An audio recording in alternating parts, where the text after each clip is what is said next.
ನಮಸ್ಕಾರ ನ್ಯೂಸ್ ಅಪ್ಡೇಟ್ಸ್ಗೆ ಸ್ವಾಗತ. ನಾನು ಪವಿತ್ರ ಪಾಟೀಲ್. ಗೋಹತ್ಯೆ ನಿಷೇಧಿಸಬೇಕು, ಶಿವು ಉಪ್ಪಾರ್ ಸಾವಿನ ತನಿಖೆ ನಡೆಸಬೇಕೆಂದು ಆಗ್ರಹಿಸಿ ಪ್ರಮೋದ್ ಮುತಾಲಿಕ್ ನೇತೃತ್ವದಲ್ಲಿ ಶ್ರೀರಾಮ ಸೇನಾ ವತಿಯಿಂದ ಬೆಳಗಾವಿಯ ಚಲೋ ಕಾರ್ಯಕ್ರಮವನ್ನು ಹಮ್ಮಿಕೊಳ್ಳಲಾಯಿತು. ಬೆಳಗಾವಿ ನಗರದ ಸಿಪಿಎಡ್ ಮೈದಾನದಲ್ಲಿ ಶ್ರೀರಾಮ ಸೇನೆ ವತಿಯಿಂದ ಪ್ರಮೋದ್ ಮುತಾಲಿಕ್ ನೇತೃತ್ವದಲ್ಲಿ ಬೆಳಗಾವಿ ಚಲೋ ಕಾರ್ಯಕ್ರಮವನ್ನು ಹಮ್ಮಿಕೊಳ್ಳಲಾಯಿತು. ಬಾಗೇವಾಡಿಯಲ್ಲಿ ಅನುಮಾನಾಸ್ಪದವಾಗಿ ಸಾವಿಗೀಡಾದ ಗೋರಕ್ಷಕ ಶಿವು ಉಪ್ಪಾರ್ ಅವರ ಸಾವು ಆತ್ಮಹತ್ಯೆ ಎಂದು ಹೇಳಲಾಗುತ್ತಿದೆ. ಆದರೆ ಇದು ಆತ್ಮಹತ್ಯೆ ಅಲ್ಲ, ಅದು ಕೊಲೆ. ಅದನ್ನ ತನಿಖೆ ಮಾಡಿ ಕೊಲೆಗಡುಕರಿಗೆ ತಕ್ಕ ಶಿಕ್ಷೆ ನೀಡಬೇಕೆಂದು ಆಗ್ರಹಿಸಲಾಯಿತು. ಶಿವು ಉಪ್ಪಾರ್ ಅವರ ಸಾವಿನ ಮುಂಚೆ ಮಾಡಿದ ವಿಡಿಯೋ ಮತ್ತು ಆಡಿಯೋಗಳು ಸಾಮಾಜಿಕ ಜಾಲತಾಣದಲ್ಲಿ ಹರಿದಾಡುತ್ತಿದ್ದು, ಅವುಗಳನ್ನು ಗಮನಿಸಿದರೆ ಶಿವು ಸಾವು ಕೊಲೆ ಎಂದು ಸ್ಪಷ್ಟವಾಗಿ ಗೊತ್ತಾಗುತ್ತಿದ್ದರೂ ಸರ್ಕಾರ ಮತ್ತು ಪೊಲೀಸ್ ಇಲಾಖೆ ಮುಚ್ಚಿ ಹಾಕಲು ಪ್ರಯತ್ನಿಸುತ್ತಿದೆ ಎಂದು ಆಕ್ರೋಶ ವ್ಯಕ್ತಪಡಿಸಿದರು. ಈ ಸಂದರ್ಭದಲ್ಲಿ ಪ್ರಮೋದ್ ಮುತಾಲಿಕ್ ಅವರು ಮಾತನಾಡಿ, ಶಿವು ಉಪ್ಪಾರ್ ಹುಟ್ಟಿದ್ದು ಅಂಕಲಿಯಲ್ಲಿ, ಶಿಕ್ಷಣ ಪಡೆಯುತ್ತಿರುವುದು ಬೆಳಗಾವಿಯಲ್ಲಿ, ಸಾವಾಗಿರುವುದು ಬಾಗೇವಾಡಿಯಲ್ಲಿ. ವಿಡಿಯೋಗಳಲ್ಲಿ ಬೇಪಾರಿಯ ಬಗ್ಗೆ ಶಿವು ಹೇಳಿದ್ದರೂ ಪೊಲೀಸ್ ಇಲಾಖೆ ಬಂಧಿಸಲು ಮುಂದಾಗುತ್ತಿಲ್ಲ. 50 ಲಕ್ಷ ರೂಪಾಯಿ ಸುಪಾರಿ ಕೊಟ್ಟಿರುವುದರ ಬಗ್ಗೆ ಸಾಕ್ಷಿ ಇದ್ರೂ ಕೈಕಟ್ಟಿ ಕುಳಿತಿರುವುದನ್ನು ನೋಡಿದರೆ ಸರ್ಕಾರ ಕಣ್ಮುಚ್ಚಿ ಕುಳಿತಿರುವುದು ಎದ್ದು ಕಾಣುತ್ತಿದೆ. ಇನ್ನಾದರೂ ಸರ್ಕಾರ ಎಚ್ಚೆತ್ತುಕೊಂಡು ಆರೋಪಿಗಳನ್ನು ಸೆರೆ ಹಿಡಿದು ಬೆಳಗಾವಿಯಲ್ಲಿರುವ ಕಸಾಯಿಖಾನೆಗಳನ್ನು ಬಂದ್ ಮಾಡಬೇಕು. ಇಲ್ಲದಿದ್ದರೆ ಶ್ರೀರಾಮ ಸೇನೆಯ ಕೆಲಸ ಮಾಡುತ್ತದೆ ಎಂದು ಎಚ್ಚರಿಕೆ ನೀಡಿದರು. ಬಳಿಕ ಜಿಲ್ಲಾಧಿಕಾರಿಗಳ ಕಚೇರಿಗೆ ತೆರಳಿ ಸಾವಿನ ಮರು ತನಿಖೆ ಪ್ರಾರಂಭಿಸುವಂತೆ ಮನವಿ ಸಲ್ಲಿಸಿ ಮಾಧ್ಯಮಗಳೊಂದಿಗೆ ಮಾತನಾಡಿದ ಅವರು, ಶಿವು ಉಪ್ಪಾರ್ ಅವರ ಸಾವಿನ ತನಿಖೆಯ ದಾರಿ ತಪ್ಪಿಸುವ ಕೆಲಸ ನಡೆಯುತ್ತಿದೆ. ಅಂಕಲಿಗಿ ಪೊಲೀಸ್ ಠಾಣೆಯಲ್ಲಿ ಅವರ ತಾಯಿ 2ನೇ ಪ್ರಕರಣ ದಾಖಲಿಸಿದ್ದರೂ ಅದು ಇನ್ನೂವರೆಗೆ ಬಾಗೇವಾಡಿ ಪೊಲೀಸ್ ಠಾಣೆಗೆ ತಲುಪಿಲ್ಲ. ಇದರಿಂದ ನ್ಯಾಯವನ್ನ ಮುಚ್ಚಿ ಹಾಕುವ ಪ್ರಯತ್ನ ಎದ್ದು ಕಾಣುತ್ತಿದೆ. ನ್ಯಾಯ ಸಿಗದಿರುವುದಕ್ಕೆ ನೊಂದ ಹುಕ್ಕೇರಿ ಯುವಕನೊಬ್ಬ ಕಾರ್ಯಕ್ರಮದಲ್ಲಿ ವಿಷ ಸೇವಿಸಿದ್ದು, ಏನಾದರೂ ಹೆಚ್ಚು ಕಡಿಮೆಯಾದರೆ ಸರ್ಕಾರವೇ ಅದಕ್ಕೆ ನೇರ ಹೊಣೆ ಆಗುತ್ತಾರೆ ಎಂದರು. ಬೆಳಗಾವಿ ಚಲೋ ಎಲ್ಲ ಹಿಂದೂ ಸಂಘಟನೆಗಳ ಪರವಾಗಿ ಕರೆ ಕೊಟ್ಟಿದ್ದೀವಿ. ಸುಮಾರು 4,000ದವರೆಗೆ ಇಡೀ ರಾಜ್ಯಾದ್ಯಂತ ಎಲ್ಲ ಕಾರ್ಯಕರ್ತರು, ಸುಮಾರು 7-8 ಜನ ಪೂಜ್ಯ ಸ್ವಾಮೀಜಿಯವರು ಸಮ್ಮುಖದಲ್ಲಿ ಕಾರ್ಯಕ್ರಮ ಯಶಸ್ವಿಯಾಗಿದೆ. ಈ ಕೊನೆಯ ಎಚ್ಚರಿಕೆಯನ್ನು DC ಅವರಿಗೆ ಮತ್ತು SP ಅವರಿಗೆ ಮನವಿಯನ್ನು ಕೊಡ್ತಾ ಇದ್ದೀವಿ. ತನಿಖೆಯ ದಾರಿ ತಪ್ಪಿಸುವಂಥ ವ್ಯವಸ್ಥಿತ ಸಂಚು ನಡೀತಾ ಇದೆ. ಒಬ್ರಿಗೊಬ್ಬರ ಮೇಲೆ ಹಾಕ್ತಾ ಇರುವಂಥದ್ದು ಎದ್ದು ಕಾಣಿಸ್ತಾ ಇದೆ. 21ನೇ ತಾರೀಕು ಕೊಟ್ಟಂಥ 2ನೇಯ ಕಂಪ್ಲೇಂಟ್, ಮೊದಲನೇ ಕಂಪ್ಲೇಂಟ್ ಅಲ್ಲ ಅದು. ಶಿವು ಉಪ್ಪಾರ್ ಕೊಲೆ ಪ್ರಕರಣ ಭೇದಿಸುವಲ್ಲಿ ಪೊಲೀಸರು ಮೈಮರೆಯುತ್ತಿದ್ದಾರೆ. ಇದರಿಂದ ಮೃತ ಶಿವುಗೆ ನ್ಯಾಯ ಸಿಗುತ್ತಿಲ್ಲ ಎಂದು ಮನನೊಂದು ರಾಯಚೂರು ಮೂಲದ ಯುವಕನೊಬ್ಬ ವಿಷ ಸೇವಿಸಿ ಆತ್ಮಹತ್ಯೆಗೆ ಯತ್ನಿಸಿದ ಘಟನೆ ಬೆಳಗಾವಿಯಲ್ಲಿ ನಡೆದಿದೆ. 27 ವಯಸ್ಸಿನ ಚಂದ್ರಶೇಖರ್ ಬಸಪ್ಪ ಎಂ ಗೌಡ್ರೆಂಬ ರಾಯಚೂರಿನ ಯುವಕನೊಬ್ಬ ಬೆಳಗಾವಿಯಲ್ಲಿ ವಿಷ ಸೇವಿಸಿರುವ ಘಟನೆ ನಡೆದಿದೆ. ಶಿವು ಉಪ್ಪಾರ್ ಸಾವಿನ ವಿಷಯಕ್ಕೆ ಬೆಳಗಾವಿ ನಗರದ ಕ್ಲಬ್ ರಸ್ತೆಯ ಸಿಪಿಎಡ್ ಮೈದಾನದಲ್ಲಿ ನಡೆದಿದ್ದ ಹಿಂದೂಪರ ಸಂಘಟನೆಗಳು ನಡೆಸಿದ್ದ ಬೃಹತ್ ಸಮಾವೇಶದಲ್ಲಿ ಈತ ಲಿಂಗಸೂರಿನಿಂದ ಆಗಮಿಸಿ ಭಾಗವಹಿಸಿದ್ದ. ಈ ಸಂದರ್ಭದಲ್ಲಿ ವಿಷ ಸೇವನೆ ಮಾಡಿದ್ದು ಜಿಲ್ಲಾಸ್ಪತ್ರೆಗೆ ತುರ್ತು ನಿಗಾ ಘಟಕದಲ್ಲಿ ಪ್ರಥಮ ಚಿಕಿತ್ಸೆ ನೀಡಿದಾಗ ವಾರ್ಡ್ಗೆ ಸ್ಥಳಾಂತರಿಸಲಾಯಿತು. ಸ್ಥಳಕ್ಕೆ ಹಿಂದೂಪರ ನಾಯಕ ಪ್ರಮುಖರು ಭೇಟಿ ನೀಡಿದರು. ಶಿವು ಉಪ್ಪಾರ್ ಪ್ರಕರಣ ಕಾರಣ ಎಂಬ ಅವನ ಹೇಳಿಕೆ ಒಂದೆಡೆ ಆದರೆ ಸ್ವತಃ ಮನನೊಂದು ಆತ್ಮಹತ್ಯೆಗೆ ಯತ್ನಿಸಿರುವುದು ಪೊಲೀಸರ ಮುಂದೆ ಹೇಳಿದ್ದಾನೆ ಎನ್ನಲಾಗುತ್ತದೆ.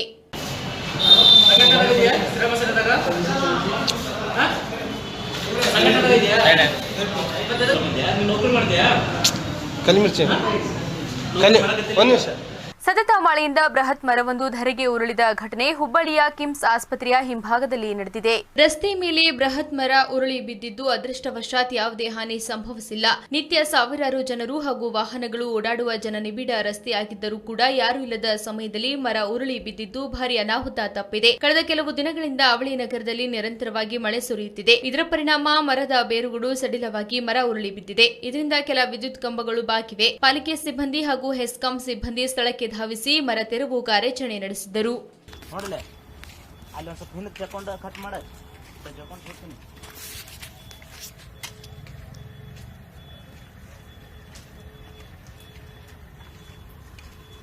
ದಾಸರಹಳ್ಳಿ ವಿಭಾಗದಲ್ಲಿ ಕರ್ನಾಟಕ ಜನಸ್ಪಂದನ ಟ್ರಸ್ಟ್ ವತಿಯಿಂದ ನಡೆದ ಕನ್ನಡ ನುಡಿ ನಮನ ಕಾರ್ಯಕ್ರಮ ನಡೆಯಿತು.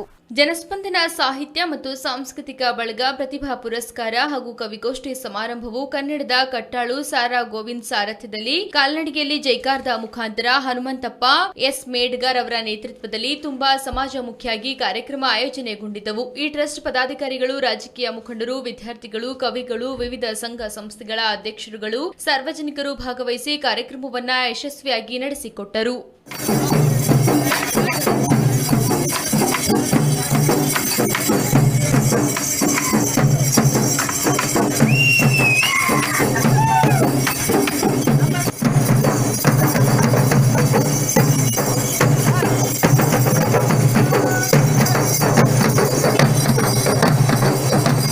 ಮಂಡ್ಯ ಜಿಲ್ಲೆಯ ಶಾಸಕ ಡಾಕ್ಟರ್ ನಾರಾಯಣಗೌಡರ ಬಗ್ಗೆ ಅವಹೇಳನಕಾರಿಯಾಗಿ ಮಾತನಾಡಿರುವುದನ್ನು ಶಾಸಕ ನಾರಾಯಣಗೌಡರ ಅಭಿಮಾನಿಗಳು ತೀವ್ರವಾಗಿ ಖಂಡಿಸಿದ್ದಾರೆ. ಮಂಡ್ಯ ಜಿಲ್ಲೆಯ ಮಂಡ್ಯ ಪಟ್ಟಣದ ಕೆಆರ್ಪೇಟೆ ಕಳೆದ 2 ವಿಧಾನಸಭಾ ಚುನಾವಣೆಯಲ್ಲಿ ಸತತವಾಗಿ ನಾರಾಯಣಗೌಡರ ವಿರುದ್ಧ ಹೀನಾಯವಾಗಿ ಸೋತು ಸುಣ್ಣವಾಗಿರುವ ಮಾಜಿ ಶಾಸಕರು ಹತಾಶರಾಗಿ ಏಕವಚನದಲ್ಲಿ ನಿಂದಿಸುತ್ತಾ ಬಾಲಿಶವಾದ ಹೇಳಿಕೆಯನ್ನ ನೀಡುತ್ತಾ ತಾಲೂಕಿನ ಪ್ರಬುದ್ಧ ಮತದಾರರ ಆಕ್ರೋಶಕ್ಕೆ ಗುರಿಯಾಗುತ್ತಿದ್ದಾರೆಂದು ಮುಖಂಡರಾದ ಕೆಆರ್ ವಿನೋದ್ ಕುಮಾರ್, ಕೊಮ್ಮೇನಹಳ್ಳಿ ಜಗದೀಶ್, ಅಘಲಯ್ಯ ಮಂಜಣ್ಣ, ಹನುಮಂತರಾಜ್, ಪ್ರವೀಣ್ ಕುಮಾರ್ ತೀವ್ರವಾಗಿ ಖಂಡಿಸಿದ್ದಾರೆ. ಬಸ್ ಕೃಷ್ಣೇಗೌಡ, ದಿನೇಶ್ ಮತ್ತು ವೆಂಕಟ ಸುಬ್ಬೇಗೌಡ ಅವರು ಪಕ್ಷದ್ರೋಹಿಗಳಾಗಿದ್ದಾರೆ. ಕಳೆದ ವಿಧಾನಸಭಾ ಚುನಾವಣೆಯಲ್ಲಿ ಪಕ್ಷದ್ರೋಹದ ಕೆಲಸ ಮಾಡಿ ಮಾಜಿ ಶಾಸಕ ಚಂದ್ರಶೇಖರ್ ಪರವಾಗಿ ಕೆಲಸ ಮಾಡಿರುವುದು ಜಗಜ್ಜಾಹೀರಾಗಿದೆ. ತಾಲೂಕಿನಲ್ಲಿ ಅಭಿವೃದ್ಧಿ ಕೆಲಸ ಕಾರ್ಯಗಳ ಹಿನ್ನಡೆ, ಅನುದಾನ ವಿತರಣೆಯಲ್ಲಿ ತಾರತಮ್ಯ ಮಾಡುತ್ತಿರುವ ಹಿನ್ನೆಲೆಯಲ್ಲಿ ಶಾಸಕ ನಾರಾಯಣಗೌಡರು ಬೇಸತ್ತು ಶಾಸಕ ಸ್ಥಾನಕ್ಕೆ ರಾಜೀನಾಮೆ ಕೊಡುವ ನಿರ್ಧಾರಕ್ಕೆ ಬಂದಿದ್ದಾರೆ. ಶಾಸಕ ನಾರಾಯಣಗೌಡರು ಕೈಗೊಳ್ಳುವ ಯಾವುದೇ ನಿರ್ಧಾರವನ್ನ ನಾವು ಸ್ವಾಗತಿಸುತ್ತೇವೆ ಎಂದು ಮುಖಂಡರು ಸ್ಪಷ್ಟಪಡಿಸಿದರು. ಈ ಸಂದರ್ಭದಲ್ಲಿ ಮುಖಂಡರಾದ ವೆಂಕಟೇಶ್, ವಿಶ್ವನಾಥ್, ನಂಜುಂಡ, ದಯಾನಂದ್, ಕರ್ತೇನಹಳ್ಳಿ ಸುರೇಶ್ ಮತ್ತಿತರರು ಉಪಸ್ಥಿತರಿದ್ದರು. ಅವ್ರಿಗಿಂತ ಕೆಟ್ಟಾಗಿ ಮಾತಾಡ್ಬೋದು ನಾವು, ಆದರೆ ಅದು ಸಮಂಜಸ ಅಲ್ಲ. ನಮ್ಮ ಅಧ್ಯಕ್ಷರಾದ ಹೆಂಗಸುಗೌಡರು ಹೇಳ್ತಾರೆ, ನಾನಿಂದನೇ ಇವೆಲ್ಲರೂ ಗೆದ್ದು ಅಂತ ಪಾರ್ಟಿ ಬಂದ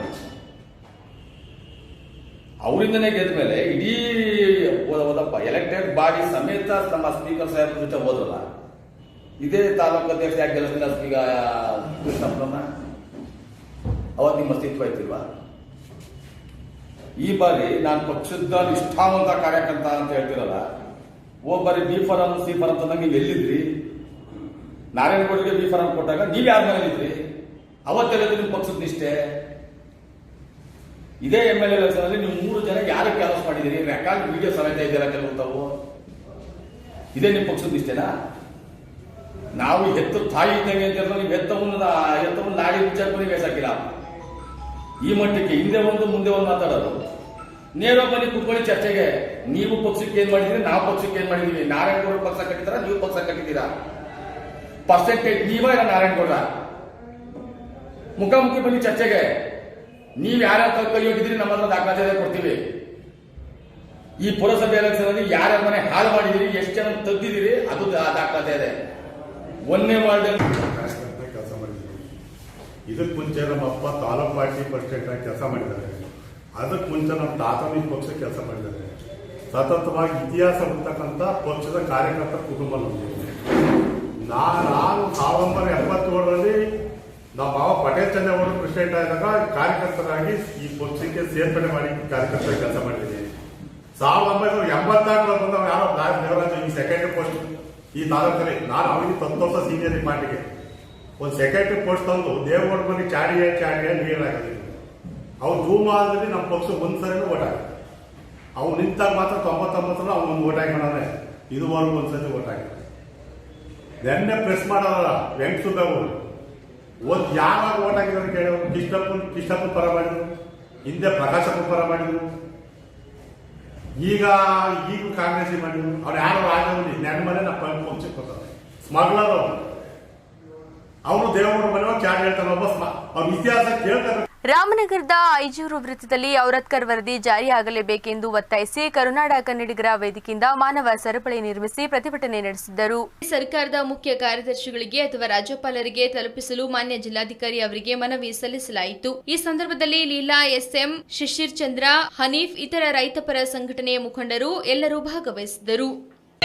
ಒಂದು ತುರ್ತು ಪರಿಸ್ಥಿತಿಯಲ್ಲಿ ಒಂದು ಬಂದೋಬಸ್ತ್ ಬೇಕು ಅಂತಂದ್ರೆ, ಹೊಡೆದಾಟಗಳಾದ್ರೆ, ಏನೇ ಒಂದು ಸಮಸ್ಯೆಗಳಾದ್ರೂ ನಮ್ಮ ಒಂದು ಸಾಮಾಜಿಕ ಒಂದು ಈ ಕಳಕಳಿ ಇರುವಂತಹ ಒಂದು ಸಮಾಜದಲ್ಲಿ ನಮಗೆ ರಕ್ಷಣೆ ಕೊಡೋಕೆ ಅಂತ ಒಂದು ನೇಮಕ ಮಾಡಿರುವಂತಹ ಒಂದು ಕರ್ತವ್ಯ ನಿರತ ಒಂದು ಜವಾಬ್ದಾರಿ ಇರುವಂತಹ ಪೊಲೀಸ್ ವ್ಯವಸ್ಥೆ, ಈ ಪೊಲೀಸರಿಗೆ ಎಷ್ಟು ಮಟ್ಟಿಗೆ ಒಂದು ಭದ್ರತೆ ಇದೆ, ಎಷ್ಟು ಮಟ್ಟಿಗೆ ಅವರಿಗೆ ಒಂದು ಕಾಳಜಿ ಇದೆ. ಗವರ್ನಮೆಂಟ್ ಸರ್ಕಾರ ಈ ಹಿಂದೆ ಕೆಲವು ತಿಂಗಳ ಹಿಂದೆ ಒಂದು ಪೊಲೀಸರ ಸಂಘಟನೆಯನ್ನ ತಾತ್ಕಾಲಿಕವಾಗಿ ಅವರೇ ನಿಲ್ಲಿಸಿದ್ರು ಪರೋಕ್ಷವಾಗಿ.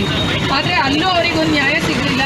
ಈಗ ನಾವೆಲ್ಲರೂ ಒಂದು ಗುಜರಾತಿ ಸ್ವಾಮೀಜಿಯ ನಾಮಫಲಕವನ್ನ ತೆಗೆಸುವಂತೆ ಮನವಿ ಪತ್ರ ಸಲ್ಲಿಸಿದರು. ಗುಜರಾತಿ ಸ್ವಾಮೀಜಿಯ ನಾಮಫಲಕವನ್ನ ತೆಗೆಸುವಂತೆ ಶಾಸಕರು ಮತ್ತು ಮಹಾಪೌರರಿಗೆ ಮನವಿ ನೀಡಿದರು. ಇಲ್ಲದಿದ್ದರೆ ನಾವೇ ಅದನ್ನು ತೆರವುಗೊಳಿಸುತ್ತೇವೆ ಎಂದು ಸೂಚನೆ ಸಹ ನೀಡಿದರು. ತೆಂಡೆಕೆರೆ ಗ್ರಾಮದಲ್ಲಿ ಸಮಗ್ರ ಕೃಷಿ ಅಭಿಯಾನದ ಅಂಗವಾಗಿ ಕೃಷಿ ವಸ್ತು ಪ್ರದರ್ಶನ ಹಾಗೂ ಮಾಹಿತಿ ಕಾರ್ಯಕ್ರಮ ನಡೆಯಿತು.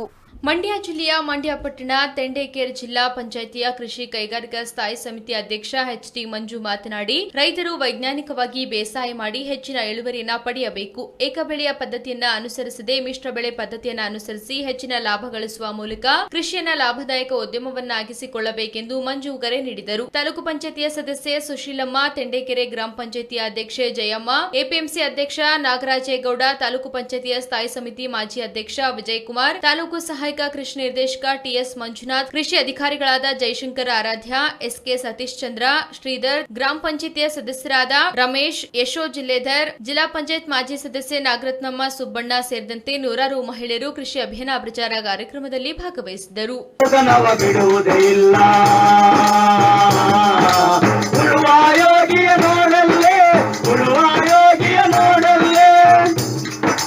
ಬಾಳಿತು ನಮ್ಮಿ ನಾಗರಿಕತೆ ಮಣ್ಣೊಳಿನೇ ಗಿಲಿನಾಶ್ರಯದೇ ನೇಗಿಲ ಹಿಡಿದ ಕೈಯಾದಾರ ಸ್ವರಗಳು ದರ್ಪಗಳಾಡಿದರೆ ನೇಗಿಲ ಬಲಗಳು ವೀರರು ನೆರಗಳು ಶಿಲ್ಪಿಗಳೆದರ. ಮಂಡ್ಯ ಜಿಲ್ಲೆಯ ಮಂಡ್ಯ ಬೂಕನಕೆರೆ ಐಚನಹಳ್ಳಿಯ ಗ್ರಾಮ ಪಂಚಾಯಿತಿ ಕಾರ್ಯಾಲಯಕ್ಕೆ ಮುತ್ತಿಗೆ ಹಾಕಿ ಪ್ರತಿಭಟನೆ ನಡೆಸಿದ ಐಚನಹಳ್ಳಿ ಗ್ರಾಮದ ನೂರಾರು ಮಹಿಳೆಯರು. ಕುಡಿಯುವ ನೀರು ಸರಬರಾಜು ಮಾಡಲು ವಿಫಲರಾಗಿರುವ ಅಧ್ಯಕ್ಷ ಮತ್ತು ಪಿಡಿಒ ಅವರನ್ನ ತರಾಟೆಗೆ ತೆಗೆದುಕೊಂಡರು. ಖಾಲಿ ಕೊಡಗಳೊಂದಿಗೆ ಗ್ರಾಮ ಪಂಚಾಯಿತಿಯ ಕಾರ್ಯಾಲಯಕ್ಕೆ ಮುತ್ತಿಗೆ ಹಾಕಿದ ಮಹಿಳೆಯರು 1 ಕಿಲೋಮೀಟರ್ ದೂರದಿಂದ ಬಿಂದಿಗೆಗಳನ್ನ ತಲೆ ಮೇಲೆ ಹೊತ್ತುಕೊಂಡು ಭಾರಿ ಸಾಹಸದಿಂದ ಕುಡಿಯಲು ನೀರು ತರುತ್ತಿದ್ದೇವೆ. ಪಿಡಿಒ ರಮೇಶ್ ಮೂರ್ತಿ ಮತ್ತು ಅಧ್ಯಕ್ಷ ಮೋಹನ್ ಕುಡಿಯುವ ನೀರಿನ ಸಮಸ್ಯೆನ ಬಗೆಹರಿಸಲು ಗಮನ ಹರಿಸದೆ ಬೇಜವಾಬ್ದಾರಿತನದಿಂದ ವರ್ತಿಸುತ್ತಿದ್ದಾರೆ. ಐಚನಹಳ್ಳಿ ಗ್ರಾಮದಲ್ಲಿ ಅಭಿವೃದ್ಧಿ ಕೆಲಸ ಕಾರ್ಯಗಳು ನೆನೆಗುದಿಗೆ ಬಿದ್ದಿದ್ದು ಶಿಥಿಲವಾದ ವಿದ್ಯುತ್ ಕಂಬಗಳು, ನೆಲಕ್ಕುರುಳಲು ಸಿದ್ಧವಾಗಿರುವ ಪಂಚಾಯಿತಿಯ ವಿದ್ಯುತ್ ಕಂಬಗಳನ್ನು ಬದಲಿಸಲು ಕ್ರಮ ಕೈಗೊಂಡಿಲ್ಲ. ಚರಂಡಿಯಲ್ಲಿ ಹರಿಯಬೇಕಾದ ಕೊಳಚೆ ನೀರು ರಸ್ತೆಯಲ್ಲಿ ಹರಿಯುತ್ತಿದ್ದರೂ ಯಾವುದೇ ಕ್ರಮ ಕೈಗೊಳ್ಳದೆ ಬೇಜವಾಬ್ದಾರಿತನವನ್ನ ಪ್ರದರ್ಶನ ಮಾಡುತ್ತಿದ್ದಾರೆ. ಕಳಪೆ ಕಾಮಗಾರಿನ ನಡೆಸಿ ಸರ್ಕಾರದ ಹಣವನ್ನ ಲೂಟಿ ಮಾಡುತ್ತಿದ್ದಾರೆ. ಈ ಬಗ್ಗೆ ಕ್ರಮ ಕೈಗೊಂಡು ಅಕ್ರಮವೆಸಗಿರುವ ಪಿಡಿಒ ರಮೇಶ್ ಮೂರ್ತಿ ಅವರನ್ನ ಸೇವೆಯಿಂದ ಅಮಾನತು ಮಾಡಬೇಕೆಂದು ಪ್ರತಿಭಟನಾ ಸ್ಥಳಕ್ಕೆ ಆಗಮಿಸಿದ ತಾಲೂಕು ಪಂಚಾಯಿತಿಯ ಇಒ ಚಂದ್ರಮೌಳಿ ಅವರಿಗೆ ದಿಗ್ಬಂಧನ ವಿಧಿಸಿ ಧಿಕ್ಕಾರದ ಘೋಷಣೆಗಳನ್ನ ಕೂಗಿದರು. ಗ್ರಾಮದ ಮುಖಂಡರಾದ ಸಂದೀಪ್, ಶಿವಣ್ಣ, ಸಂತೋಷ್, ದಯಾನಂದ್, ರವಿ, ಕಮಲಮ್ಮ, ಪ್ರಭಾವತಿ, ಲಕ್ಷ್ಮಮ್ಮ ಸೇರಿದಂತೆ ನೂರಾರು ಜನರು ಪ್ರತಿಭಟನೆಯಲ್ಲಿ ಭಾಗವಹಿಸಿದ್ದರು.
ಇನ್ನೊಂದಿಲ್ಲ, ಬರೀ ಅಕ್ರಮಗಳೇ ನಡೀತಾವೆ ಅಷ್ಟೇ.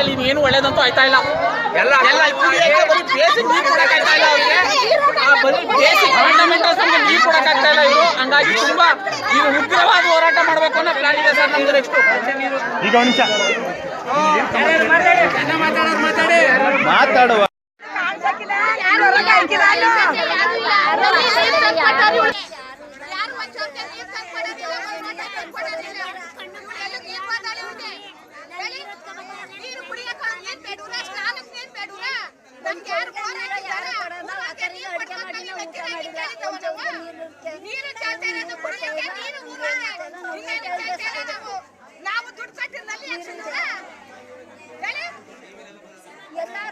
ಇಂಡಿ ಪಟ್ಟಣದ ಮಿನಿ ವಿಧಾನಸೌಧದಲ್ಲಿ ಆಧಾರ್ ಕಾರ್ಡ್ ಅರ್ಜಿ ಸಲ್ಲಿಸಲು ನಿತ್ಯವೂ ಸಾರ್ವಜನಿಕರು ಸಾಲುಗಟ್ಟಿ ನಿಲ್ಲುತ್ತಾರೆ.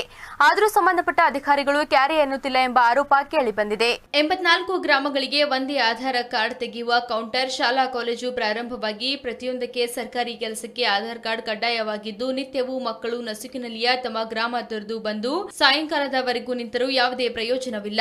ಆಧಾರ್ ಕಾರ್ಡ್ ರೂಮ್ನಲ್ಲಿ ಏಜೆಂಟರ ಹಾವಳಿ ಜಾಸ್ತಿ ಆಗಿದ್ದು ಸದರಿ ಏಜೆಂಟರ ಮುಖಾಂತರ ಅರ್ಜಿ ಸ್ವೀಕರಿಸುತ್ತಾರೆ. ಜನಸಾಮಾನ್ಯ ಜನಸಾಮಾನ್ಯರು ಬೇಸತ್ತು ತಹಸೀಲ್ದಾರರ ಹತ್ತಿರ ದೌಡಾಯಿಸಿದರೆ ಜನಸಾಮಾನ್ಯರು 10 ರಿಂದ 15 ದಿನಗಳಿಂದ ಪ್ರತಿನಿತ್ಯ ಬಂದು ಆಧಾರ್ ಕಾರ್ಡ್ಗೋಸ್ಕರ ತಮ್ಮ ಕಾರ್ಯಾಲಯದಲ್ಲಿ ಬಂದು ಹೋಗುವ ಸ್ಥಿತಿ ನಿರ್ಮಾಣವಾಗಿದೆ. ಜಿಲ್ಲಾಧಿಕಾರಿ ಕಾರ್ಯಾಲಯಕ್ಕೆ ಹೆಚ್ಚಿನ ಕಂಪ್ಯೂಟರ್ ಆಪರೇಟರ್ಗಾಗಿ ಪತ್ರವನ್ನ ನೀಡಲಾಗಿದೆ. ಇನ್ನು ಒಂದು ಕೌಂಟರ್ನ ತೆಗೆದು ಸಾರ್ವಜನಿಕರಿಗೆ ಯಾವುದೇ ತೊಂದರೆ ಆಗಲಾರದಂತೆ ಹಾಗೆ ನೋಡಿಕೊಳ್ಳುತ್ತೇನೆಂದು ಚಿದಾನಂದ ಗುರುಸ್ವಾಮಿ ತಹಸೀಲ್ದಾರರು ಹೇಳಿದ್ದಾರೆ. ಇನ್ನೊಂದು ಆಪರೇಟರ್ ಕೇಳಿದ್ವಿ, ಡಿಸಿಎಫ್ನವರು ಇನ್ನೊಬ್ರು ಆಪರೇಟರ್ ಕೊಟ್ಟಿದ್ದಾರೆ. ಅದು ಲಾಗಿನ್ ಐಡಿ ಒಂದು ಬರ್ಬೇಕು ನಮ್ಗೆ. ಲಾಗಿನ್ ಐಡಿ ಬಂತ ನಾಳಿಂದ ಇನ್ನೊಂದು ಆಪರೇಟರ್ ನಮ್ಗೆ ಗೊತ್ತಾಗಿದೆ.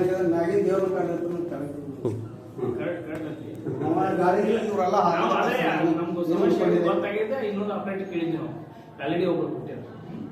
ನಾಳೆ ಬರ್ಬೇಕು. ಡೇಟ್ ಹಾಕಿ ನಾಳೆ ನಾನು 11 ತಾರೀಕಿಗೆ ಬರ್ತಾರೆ. ಒಂದು ವಾರ ನಾ ಹೇಳ್ತೀನಿ 1ನೇ ತಾರೀಕಿಗೆ ನಮ್ಮ ಮುಖ್ಯ ಬರ್ಲತ್ತಾರೆ. ಅವರು ದೂರ ನಿಂದಿರ್ತಾರೆ. ಈ ಡೇಟ್ ಹಾಕಿ ಬಂದು 11ನೇ ತಾರೀಕಿಗೆ ಬರ್ತೀವಿ. ಇವತ್ತು ಡೇಟ್ ಹಾಕಿ ಬಂದು ನಾ ಹೇಳ್ತೀನಿ ಇಲ್ಲಿ ಫಸ್ಟ್ ಕ್ಲಾಸ್ ಬರೋದ್ರಿ. ಅಲ್ಲಿ ಎಲ್ಲ ಕೆಲಸ ಡೇಟ್ ಹಾಕಿ ಟೈಮಿಂಗ್ ಹಾಕದ 4 ಅದ ಟೈಮಿಂಗ್ ಅದು ಯಾವಾಗ ತುಂಬದ ಇದು ಚಲನ್ ಹಾಕಿತ್ತು. ಹೋಗಿ ಇದು ಬೆಟ್ಟ ಬ್ಯಾಂಕ್ ಎಸಿ ತಹಸೀಲ್ದಾರ್ ಅದರ ಬೆಟ್ಟ ಆಗಮ್ರಿ. ಈಗ ಬರ ಸಾಹೇಬ್ರನ್ನ ಬೆಟ್ಟ ಆಗಮ್ರಿ. ಕೇಳ್ರಿ ಇದು ಕೇಳ್ರಿ. ನಂದು 1ನೇ ತಾರೀಕಿಗೆ ಹಾಕಿದ್ದು ಇನ್ನೂ ಪಾಳೆ ಇಲ್ಲ. 1ನೇ ತಾರೀಕಿಗೆ ಹಾಕಿರಪ್ಪ ಪಾಳೆ ಆಸ್ಪತ್ರೆ ಇರಲಿಲ್ಲ ಅಂದ್ರೆ ಆಗ್ತೇವೆ ನಾವು. ಪಾಪ ಇವ್ರಿಗೆ ಕಾಡೋದು ಎಸಿ ತಹಸೀಲ್ದಾರ್ಗ 1ನೇ ತಾರೀಕಿಗೆ ಆಗ್ಬೇಕಿಲ್ಲ. ತಹಸೀಲ್ದಾರ್ ಹೊರಗಿನವ್ರಿಗೆ ಪಬ್ಲಿಕ್ ಹೊರಗಿನ ಇದು ಚಾನ್ಸ್ ಕೊಟ್ಟು ಆಗಿಲ್ಲ. ಈ ಹಳ್ಳಿಯಲ್ಲಿ ಸ್ಥಳೀಯರು ಕೊಳವೆಯನ್ನ ಅಗೆಯುವ ಮೂಲಕ ಉಪ್ಪು ನೀರನ್ನ ಸಿಹಿ ನೀರನ್ನಾಗಿ ಪರಿವರ್ತಿಸುತ್ತಾರೆ. ಗುರುಗ್ರಾಂನ ಫಲೋಡಿ ಗ್ರಾಮದ ನಿವಾಸಿಗಳು ಈ ಪ್ರದೇಶದ ಉಪ್ಪು ನೀರಿನ ಅಂತರ್ಜಲವನ್ನ ಸಿಹಿ ನೀರನ್ನಾಗಿ ಮಾಡುವ ವಿಶಿಷ್ಟ ಆಲೋಚನೆಯೊಂದಿಗೆ ಮಾಡುತ್ತಿದ್ದಾರೆ. ಅವರು ಕೊಳವನ್ನ ಅಗೆದು ಹತ್ತಿರದ ಕಾಲುವೆಗೆ ಜೋಡಿಸುತ್ತಾರೆ. ಅದನ್ನು ಸಮಗ್ರ ಜಲಾನಯನ ನಿರ್ವಹಣಾ ಕಾರ್ಯದಡಿ ಪರಿವರ್ತಿಸುತ್ತಾರೆ.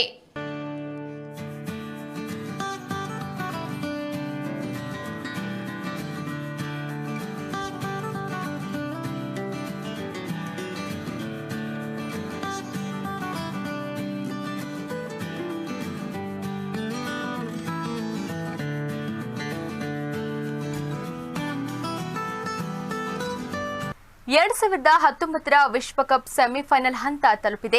ಭಾರತ ನ್ಯೂಜಿಲೆಂಡ್ ಮಧ್ಯೆ ಮೊದಲ ಸೆಮಿಫೈನಲ್ ಹಣಾಹಣಿ ನಡೆಯುತ್ತಿದೆ. ಹಿಂದಿನ ದಾಖಲೆಗಳನ್ನು ನೋಡಿದರೆ ಭಾರತದ ಗೆಲುವು ನಿಶ್ಚಿತ. ಈ ಬಾರಿ ಭಾರತಕ್ಕೆ ವಿಶ್ವಕಪ್ ಎಂಬ ವಿಶ್ವಾಸದಲ್ಲಿ ಅಭಿಮಾನಿಗಳಿದ್ದಾರೆ. ಒಂದು ವೇಳೆ ಎಲ್ಲರ ನಿರೀಕ್ಷೆ ಸತ್ಯವಾಗಿ ಟೀಂ ಇಂಡಿಯಾ ವಿಶ್ವಕಪ್ ಎತ್ತಿ ಹಿಡಿದ್ರೆ ಹಣದ ಹೊಳೆ ಹರಿಯಲಿದೆ. ಐಸಿಸಿ ಪ್ರಕಾರ ಈ ಬಾರಿ $1 ಕೋಟಿ ಅಂದರೆ ಸುಮಾರು 70.12 ಕೋಟಿ ರೂಪಾಯಿ ಮೀಸಲಿಟ್ಟಿದೆ. ವಿಶ್ವಕಪ್ ವಿಜೇತ ತಂಡಕ್ಕೆ $28 ಕೋಟಿ ಸಿಗಲಿದೆ. ಫೈನಲ್ನಲ್ಲಿ ಸೋಲುವ ತಂಡಕ್ಕೆ $2 ಮಿಲಿಯನ್ ಅಂದರೆ 14 ಕೋಟಿ ರೂಪಾಯಿ ಸಿಗಲಿದೆ. ಇದಲ್ಲದೆ ಸೆಮಿಫೈನಲ್ನಲ್ಲಿ ಸೋಲುವ 2 ತಂಡಕ್ಕೆ $5.5 ಕೋಟಿ ಸಿಗಲಿದೆ. ವಿಶ್ವಕಪ್ ವಿಜೇತ ತಂಡಕ್ಕೆ ಸಿಗುವ ಬಹುಮಾನದ ಹಣ ವಿಂಬಲ್ಡನ್ ವಿಜೇತರಿಗಿಂತ ಹೆಚ್ಚು, ಆದರೆ ಫಿಫಾ ಫುಟ್ಬಾಲ್ಗಿಂತ ಕಡಿಮೆ. ಫಿಫಾ ವಿಶ್ವಕಪ್ ವಿಜೇತ ಪುರುಷರ ತಂಡಕ್ಕೆ $261 ಕೋಟಿ ಸಿಗುತ್ತದೆ. ಮಹಿಳಾ ತಂಡಕ್ಕೆ $27.5 ಕೋಟಿ ಸಿಗುತ್ತದೆ. ವಿಂಬಲ್ಡನ್ ಗೆದ್ದ ಪುರುಷರು ಮತ್ತು ಮಹಿಳಾ ಆಟಗಾರರಿಗೆ $19.3 ಕೋಟಿ ಸಿಗುತ್ತದೆ. ರಾಜ್ಯದಲ್ಲಿರುವ ಸಮ್ಮಿಶ್ರ ಸರ್ಕಾರ ಅಲ್ಪಮತಕ್ಕೆ ಕುಸಿದಿದ್ದು ಕೂಡಲೇ ಮುಖ್ಯಮಂತ್ರಿ ಕುಮಾರಸ್ವಾಮಿ ರಾಜೀನಾಮೆ ನೀಡಬೇಕೆಂದು ಆಗ್ರಹಿಸಿ ಬೆಳಗಾವಿಯ ಜಿಲ್ಲಾ ಬಿಜೆಪಿ ಕಾರ್ಯಕರ್ತರು ಪ್ರತಿಭಟನೆ ನಡೆಸಿದರು. ಬಿಜೆಪಿ ಜಿಲ್ಲಾಧ್ಯಕ್ಷ ರಾಜೇಂದ್ರ ಹರಕುಣಿ ಮಾತನಾಡಿ, ಸಮ್ಮಿಶ್ರ ಸರ್ಕಾರ ಪತನದತ್ತ ಸಾಗುತ್ತಿದೆ. ಸರ್ಕಾರ ರಚಿಸುವಷ್ಟೇ ಸ್ಥಾನಗಳನ್ನು ಕಳೆದುಕೊಂಡಿದ್ದು ಪ್ರಭಾವಿ ಶಾಸಕರೇ. ಸರ್ಕಾರದ ಧೋರಣೆಯನ್ನ ವಿರೋಧಿಸಿ ಸ್ಪೀಕರ್ ರಮೇಶ್ ಕುಮಾರ್ ಅವರಿಗೆ ರಾಜೀನಾಮೆ ನೀಡಿದ್ದಾರೆ. ಇಷ್ಟಾದರೂ ಮುಖ್ಯಮಂತ್ರಿಗಳ ಅಧಿಕಾರದ ದಾಹ ಕಡಿಮೆಯಾಗುತ್ತಿಲ್ಲ. ಕೂಡಲೇ ಕುಮಾರಸ್ವಾಮಿ ಅವರು ನೈತಿಕ ಹೊಣೆ ಹೊತ್ತು ರಾಜೀನಾಮೆ ನೀಡಬೇಕು. ಹೊಸ ಸರ್ಕಾರ ರಚನೆಯಾಗುವವರೆಗೂ ಗವರ್ನರ್ ಆಡಳಿತ ಜಾರಿ ಬರಬೇಕೆಂದು ಆಗ್ರಹಿಸಿದರು. ಈ ಸಂದರ್ಭದಲ್ಲಿ ಮಾಜಿ ಶಾಸಕ ವಿಶ್ವನಾಥ್ ಪಾಟೀಲ್, ಎಂಬಿ ಜಿರ್ಲಿ, ವೀಣಾ ಟೋಪಣ್ಣವರ್, ರಾಜು ಚಿಕ್ಕನಗೌಡರ್ ಸೇರಿದಂತೆ ಇನ್ನಿತರರು ಪ್ರತಿಭಟನೆಯಲ್ಲಿ ಭಾಗವಹಿಸಿದರು. ಇವತ್ತಿನ ದಿವಸ ಭಾರತೀಯ ಜನತಾ ಪಾರ್ಟಿ ಮಹಾನಗರ ಹಾಗೂ ಗ್ರಾಮೀಣ ವತಿಯಿಂದ ನಾವು ಮಾನ್ಯ ರಾಜ್ಯಪಾಲರಿಗೆ ಮನವಿಯನ್ನು ಸಲ್ಲಿಸಲಿಕ್ಕೆ ಜಿಲ್ಲಾಧಿಕಾರಿ ಕಚೇರಿಗೆ ಬಂದಿದ್ದೇವೆ. ಈ ಮನವಿಯಲ್ಲಿ ಕೊಡಲಿಕ್ಕೆ ನಮ್ಮ ಗ್ರಾಮೀಣ ಅಧ್ಯಕ್ಷರ ವಿ ಐ ಪಾಟೀಲ್, ಜಿರ್ಲಿ ಅವರು, ನಮ್ಮ ಮಹಾನಗರ ಪ್ರಧಾನ ಕಾರ್ಯದರ್ಶಿಗಳು, ಗ್ರಾಮೀಣ ಪ್ರಧಾನಗಳು ಎಲ್ಲರೂ ಈ ಮನವಿಯಲ್ಲಿ ಕೊಡಲಿಕ್ಕೆ ಬಂದಿದ್ದಾರೆ. ಇವತ್ತಿನ ಮೂಲ ಉದ್ದೇಶ ಏನಂದರೆ, ಈಗಾಗಲೇ ಕರ್ನಾಟಕದಲ್ಲಿ 1 ವರ್ಷದಿಂದ ಡೊಂಬರಾಟ ನಡೀತಾ ಇತ್ತು. ಸರ್ಕಾರ ಇದೇನೋ ಇಲ್ಲೋ ಅಂತ. ಇವತ್ತು ಅದು ಒಂದು ಅಂತ್ಯಕ್ಕೆ ಬಂದಿದೆ. ಅವ್ರದ್ದೇ ಆದ ಸರ್ಕಾರದ, ಕಾಂಗ್ರೆಸ್ ಸರ್ಕಾರದ ಒಂದು 10 ಜನ, JDSನ 3 ಜನ, ಇಂಡಿಪೆಂಡೆನ್ಸ್ 2 ಈಗಾಗಲೇ ರಾಜೀನಾಮೆ ಕೊಟ್ಟು ಗವರ್ನರಿಗೂ ಇದರ ಬಗ್ಗೆ ವಿವರಣೆಯನ್ನು ಕೊಟ್ಟು ಈ ಸರ್ಕಾರ ಅಲ್ಪಮತಕ್ಕೆ ಕುಸಿದಿದೆ ಅಂತ ಹೇಳಿ ಅವರು ಆಲ್ರೆಡಿ ರಾಜೀನಾಮೆ ಕೊಟ್ಟಿದ್ದಾರೆ. ಸ್ಪೀಕರು ಇನ್ನೊಂದು ಸ್ವಲ್ಪ ಟೈಮ್ದಲ್ಲಿ ಅದನ್ನು ಎಕ್ಸೆಪ್ಟ್ ಮಾಡಬಹುದು.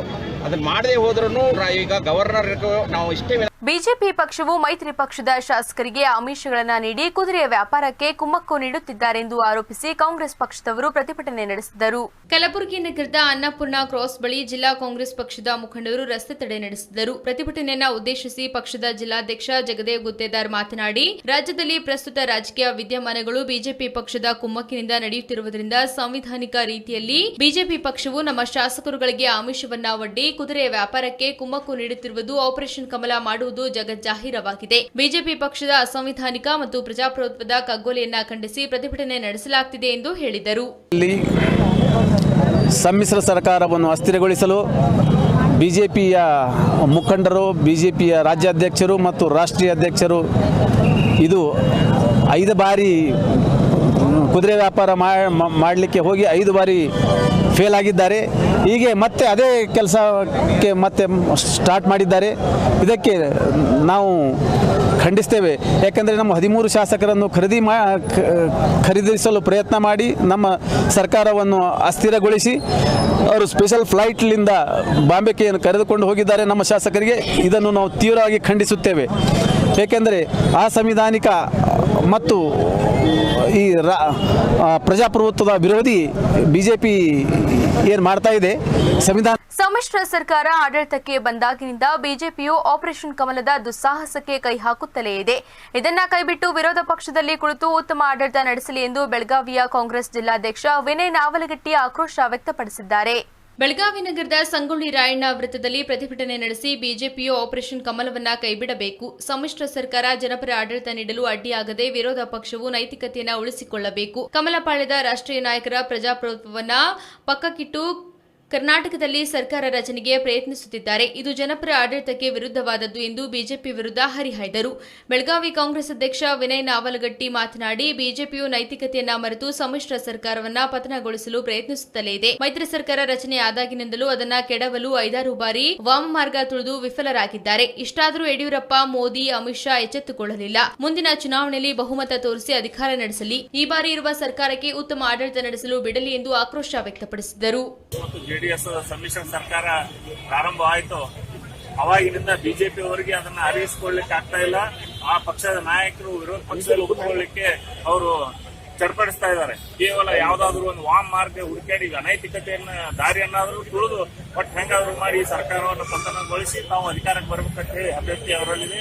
ಆ ಕಾರಣಕ್ಕೋಸ್ಕರ ಸರ್ಕಾರವು ಆದಾಗಿನಿಂದ ಈಗಾಗಲೇ ಒಂದು 5-6 ಬಾರಿ ಈ ಸರ್ಕಾರವನ್ನು ಅಸ್ಥಿರಗೊಳಿಸಲಿಕ್ಕೆ ಅವರು ಪ್ರಯತ್ನ. ರಾಜ್ಯ ಪ್ರಾಥಮಿಕ ಶಾಲಾ ಶಿಕ್ಷಕರ ಸಂಘದ ವತಿಯಿಂದ ಕಲಬುರಗಿ ನಗರದಲ್ಲಿ ಬೃಹತ್ ಪ್ರತಿಭಟನಾ ಮೆರವಣಿಗೆ ನಡೆಯಿತು. ಕಲಬುರಗಿ ನಗರದ ಜಗತ್ ವೃತ್ತದಿಂದ ಜಿಲ್ಲಾಧಿಕಾರಿ ಕಚೇರಿವರೆಗೆ ರಾಜ್ಯ ಪ್ರಾಥಮಿಕ ಶಾಲಾ ಶಿಕ್ಷಕರ ಸಂಘದ 100 ಸದಸ್ಯರು ಬೃಹತ್ ಪ್ರತಿಭಟನಾ ಮೆರವಣಿಗೆ ನಡೆಸಿದ್ದರು. ಪ್ರಾಥಮಿಕ ಶಾಲೆಗಳಲ್ಲಿ ಕರ್ತವ್ಯ ನಿರ್ವಹಿಸುತ್ತಿರುವ ಹಾಲಿ ಪದವೀಧರ ಪ್ರಾಥಮಿಕ ಶಾಲಾ ಶಿಕ್ಷಕರ ಪದವೀಧರ ಶಿಕ್ಷಕರೆಂದು ಪರಿಗಣಿಸಿ ವೃಂದ ಮತ್ತು ನೇಮಕಾತಿ ನಿಯಮಗಳನ್ನು ಬದಲಾಯಿಸಲು ಆಗ್ರಹಿಸುತ್ತೇವೆ. ಪದವೀಧರ ಪ್ರಾಥಮಿಕ ಶಾಲಾ ಶಿಕ್ಷಕರ ವೇತನ ಶ್ರೇಣಿ ನಿಗದಿಗೊಳಿಸಬೇಕು. ನೂತನ ಪಿಂಚಣಿ ಯೋಜನೆಯನ್ನು ರದ್ದುಗೊಳಿಸುವುದು, ಹಳೆ ಪಿಂಚಣಿ ಯೋಜನೆಯನ್ನೇ ಮುಂದುವರಿಸುವುದು. ಕಳೆದ 3 ವರ್ಷಗಳಿಂದ ಶಿಕ್ಷಕರ ವರ್ಗಾವಣೆಯಾಗದೇ ಇರುವುದರಿಂದ ಈಗ ವರ್ಗಾವಣೆಯ ಪ್ರಕ್ರಿಯೆ ಆರಂಭವಾಗಿದ್ದು, ಈ ಪ್ರಕ್ರಿಯೆ ಮುಗಿದ ತಕ್ಷಣ ಅಕ್ಟೋಬರ್ ತಿಂಗಳಲ್ಲಿ ಮತ್ತೊಮ್ಮೆ ಕೇವಲ ಕೋರಿಕೆ ವರ್ಗಾವಣೆ ನಡೆಸಬೇಕೆಂದು ಆಗ್ರಹಿಸಿದರು.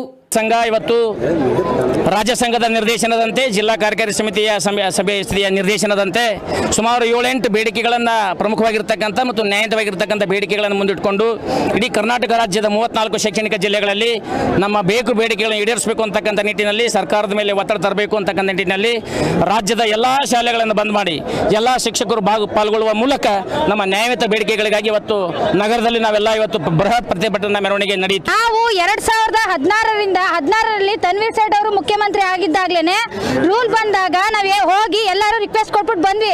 ಹೈದರಾಬಾದ್ ಕರ್ನಾಟಕದಲ್ಲಿ 20% ಜಾಸ್ತಿ ವೇಕೆನ್ಸಿ ಇದೆ, ಅದನ್ನ ನೀವು ಫಿಲ್ ಮಾಡ್ಕೊಳ್ಳಿ ಅಂತ. ಈಗ 2016 ಆಗಿ 19 ಬಂದಿದೆ. 3 ವರ್ಷದಿಂದ ಈ ಸರ್ಕಾರದಲ್ಲಿ ಯಾವುದೇ ರೀತಿ ನೇಮಕಾತಿ ಮಾಡ್ಕೊಂಡಿಲ್ಲ. ಇವ್ರು ಮಾಡ್ಕೊಳ್ಳೋದರ ತಪ್ಪಿಗೆ ಇಲ್ಲಿರುವಂತಹ ಔಟ್ ಆಫ್ ಡಿಸ್ಟ್ರಿಕ್ಟ್ ಹೋಗುವಂತಹ ಶಿಕ್ಷಕರು ಕಷ್ಟಪಡ್ತಾ ಇದೀವಿ. 20% ವೇಕೆನ್ಸಿ ಇದ್ರೆ ಅವ್ರನ್ನ ಔಟ್ ಆಫ್ ಡಿಸ್ಟ್ರಿಕ್ಟ್ ಬಿಡಲ್ಲ. 10 ವರ್ಷ ಕಂಪಲ್ಸರಿ ಆಗಬೇಕು ಅಂತ ಹೊಸ ರೂಲ್ಸ್ ತರ್ತಿದ್ದಾರೆ. ಇಷ್ಟೊಂದೆಲ್ಲ. ಕಲಬುರಗಿ ನಗರದಲ್ಲಿ ರೆಸಾರ್ಟ್ ರಾಜಕಾರಣಕ್ಕೆ ಜನವಾದಿ ಸಂಘದ ವತಿಯಿಂದ ಪ್ರತಿಭಟನೆ ನಡೆಸಿದರು.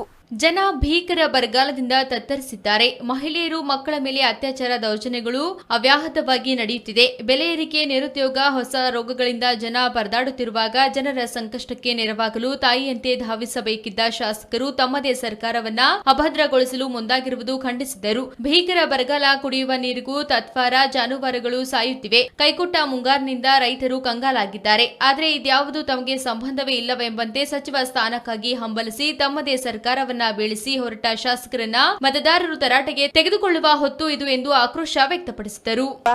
ಈ ಕರ್ನಾಟಕದ ಈ 15-16 ಜನ ಶಾಸಕರು ರಾಜೀನಾಮೆ ಕೊಟ್ಟಾರಲ್ಲ, ಇವ್ರಿಗೆ ಏನ್ ದಾಡಿ ಬಡಿತು, ಯಾಕೆ ಕೊಟ್ಟಾರ ಅಂತ ಹೇಳಿ ಕರ್ನಾಟಕದ ಜನ ಪ್ರಶ್ನೆ ಮಾಡ್ಲತ್ತೀವಿ. ಜನ ನಿಮ್ಗ ಓಟ್ ಹಾಕಿ ಗೆಲ್ಲಿಸಿ ಕಳಿಸ್ಯಾರ. ನೀವು ಕೋಟಿ ಕೋಟಿ ರೊಕ್ಕದ ಆಶೆ ಸಲುವಾಗಿ ಒಂದು ಪಾರ್ಟಿ ಬಿಟ್ಟು ಮತ್ತೊಂದು ಪಾರ್ಟಿ, ಅದು ಬಿಟ್ಟು ಮತ್ತೊಂದು ಪಾರ್ಟಿ ಜಿಗಿಲಿಕ್ಕೆ ನಿಮ್ಗೆ ಓಟ್ ಕೊಟ್ಟು ಕಳಿಸ್ಯಾರ ಜನ. ಪ್ರಜಾಪ್ರಭುತ್ವ ನಾಡಿನೊಳಗ ಪ್ರಜೆಗಳು ಪ್ರಭುಗಳು, ತಿಳ್ಕೊಳ್ರಿ. MLA ಸೀಟನ್ನ ಮಾರ್ಕೊಳತ್ತಾರ ಇನ್ನೊಬ್ಬರಿಗೆ. ಇದು ಯಾಕೆ ಮಾಡ್ಬೇಕು, ನಾವ್ ಎದಕ್ ಕಳ್ಸೀವಿ, ನಮ್ಮನ್ನ ಉದ್ಧಾರ ಮಾಡ್ತಾರ, ನಮಗಿದು ಮಾಡ್ತಾರ ಅನ್ನೋ ಸಲಿಂದ ಅವ್ರಿಗೆ ಕಳ್ಸೀವಿ. ಅವ್ರು ನೋಡಿದ್ರು ತಾವೇ ಉದ್ಧಾರ ಅಲ್ಲತ್ತಾರ ಹೊರತು ಇನ್ನೊಬ್ಬರು ಜನರ ಅಭಿವೃದ್ಧಿಗಾಗಿ ಸಹಿಸಲಾಗ್ಯಾರ. ಬರೀ ತಮ್ಮದು ಒಬ್ರು 40 ಲಕ್ಷ ಕೊಡ್ತಾರಂದ್ರ ಅವ್ರ ಹತ್ರ ಹೋಗ್ತಾರ, ಇನ್ನೊಬ್ರು 80 ಲಕ್ಷ ಕೊಡ್ತಾರಂದ್ರ ಕಾಂಗ್ರೆಸ್ ಹತ್ರ ಬರ್ತಾರ. ಬರೀ ಇದು ಈ ಹೊತ್ತಿನ ಅಪ್ಡೇಟ್ಸ್. ಹೀಗೆ ನೋಡ್ತಾ ಇರಿ.